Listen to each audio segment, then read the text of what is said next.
This is our tasting room. It looks very quiet at the moment, but we do about 240 people here a day in season.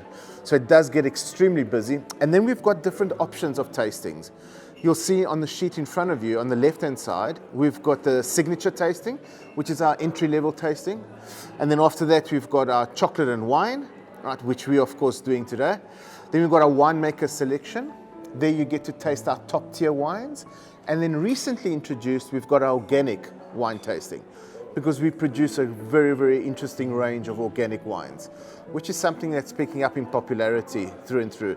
In fact, once we've tasted these three, I'd like to introduce you to one or two organic wines. It's really, really good. So the idea behind chocolate and wine pairing is that people have the mindset that whenever you're serving a sweet dish, you need to serve a sweet wine to go with it.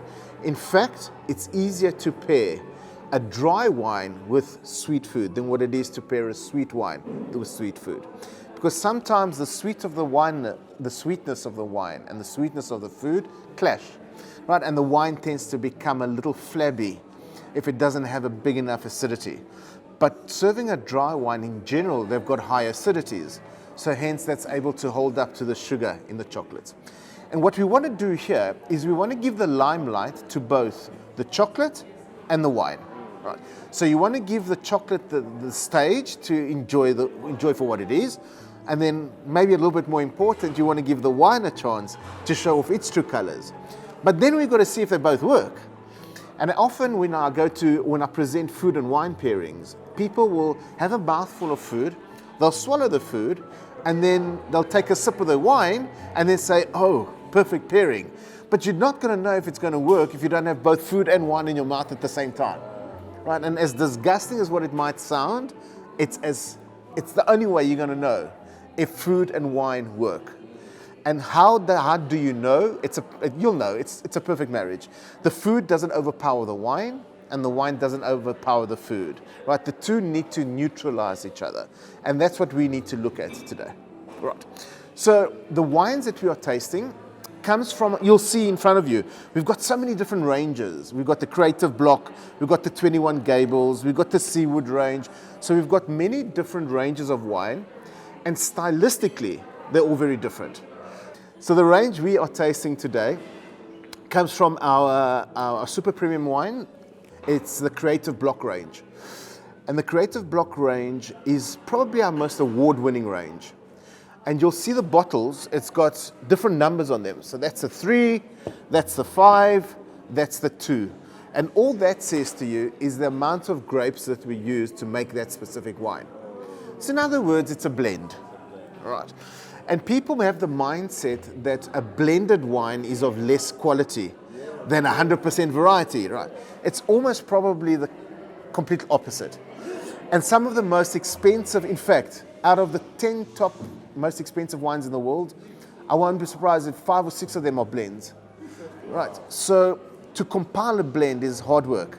It's not a matter of just getting grapes and juices together and throwing them together. The percentages matter, the tannins, the fruits, the acidity, the alcohols, all those play a very big role. And generally, blends are easier to drink than 100% variety. I'll give you an example. If I give you an espresso coffee with no sugar, no cream, if you're not used to it, you're going to have difficulty drinking it, right? So, precisely. So what I do, I add a dash of sugar. You say to me, Giorgio, we're getting there, but it's not quite what I enjoy. A dollop of cream, and you've got your complete espresso. The same with the wine. You might take a Cabernet Sauvignon, way too aggressive, big tannins. I need to soften it out. What do? You add a bit of Merlot. All right, I'm not quite there. I want to give it a bit of length. Right, let's add a little bit of Cabernet Franc. So you're almost modifying this blend to satisfy, hopefully, a lot of palates. Does that make sense? Yeah. So when you taste wine, be it at a wine tasting, in a restaurant, whatever the case is, you really want to cover 3 tests. The first is visual, looking at the color. And I'll tell you just now about color. Secondly is nosing the wine, which is pretty much smelling the wine, right? And finally is, of course, tasting it. In actual fact, the last step is really not really necessary, because if there's anything wrong with the wine, you'll identify it on the color or the smell, right? So when you look at the color, you're all welcome to pick up your first glass. What we're looking for first and foremost is clarity. Is the wine clear? So in other words, if I were to put a drop of milk in this wine, for argument's sake, it would be milky, it would be murky, right? And the moment the wine is not clear, little red flags must start popping up that there's a very good chance this wine is oxidized. In other words, air got into the bottle without you realizing it. So you probably got a very, very good balsamic vinegar in your glass that's worth probably a third of the price of what it should be. So clarity is important. And then nosing the wine. Now I find it over here, I find it in restaurants. I don't know, for some other reason, people, when they swirl the glass, I don't know if it's cool or it just feels well, but everybody, the moment they walk into a tasting room, they just start swirling. And they'll have a full-on conversation, but they're still swirling. And then by the time they want to smell the wine, they smell absolutely nothing. Right? Because all those aromas have just evaporated. So the reason why we swirl is to allow the oxygen to mix with the wine, which enhances the bouquet. But if you swirl it too much and for too long, it goes. So only swirl when you're about to smell. Right, so give it a good swirl, and then people do this when they smell. Again, I don't know why. Folks, sorry, with all due respect, right? You've got to literally put your nose into the glass. Right? If you've got a nose like mine, you might have problems. But you keep your nose into the glass and take it away. Another mistake people do, they do this. They keep it there. What happens is, on the inside of your nostril, you've got little hairs, little receptors. And the moment they pick up something interesting, they get all excited and they send all this information up to the brain. Eventually, they get tired of that smell. 3 or 4 seconds, I've done it, been there. Give me something new. So what do? They close down. And then you don't smell anything anymore. So what you do is you swirl, you smell, 2 seconds, take it away. You want to smell it again? No problem. Bring it back. Finally, the wine's in your glass, so you need to taste it. Different parts of your tongue picks up different tastes. Sweetness generally gets picked up on the tip. Sourness is on the sides. Bitterness is at the back. All right, so let's taste the wine first and foremost. So it hasn't got a gold color. It's got that slight green tinge to it, yeah?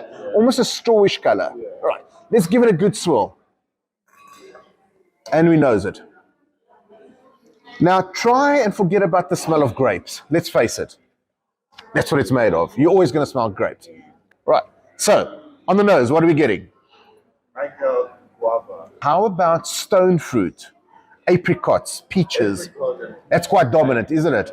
And then there's quite a bit of gooseberries. Not familiar with that. Not familiar. And then lemon curd. You know that sweet lemon curd that you put on warm toast? It's got that lemon curd nose to it. Right. Now it's time to taste. Cheers, everybody. On your first sip. Cheers.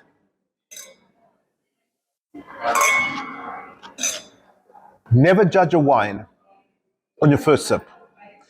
It's like, what example can I give you? It's probably like having orange juice after you brush your teeth. Right? The pH on your palate, it's either very alkaline or very acidic. So you're sending that first sip down, and you're saying to your palate, listen, this is what's going to come down your way. First time round, I don't need any information. But when I send it the second time round, I need some info. Right, so you're preparing your palate. Let's take a second sip. Right. Shall we ask basic questions? Is the wine dry, yes or no? Yeah. Absolutely.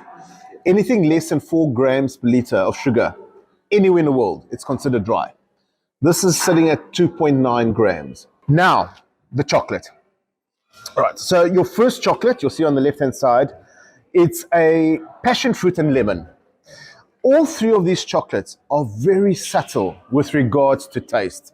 What I'd like you to do is take half a bite of the first one, on the left, the white one, and enjoy the chocolate for what it is, right? A couple of times, put the wine in your mouth, and give them a time to blend. Think about it. Do they neutralize each other? Do they complement each other? Does the one overpower the other? And the answer, hopefully, should be they do not overpower each other, and they almost neutralize each other's flavors. The chocolate softens the acidity in the wine.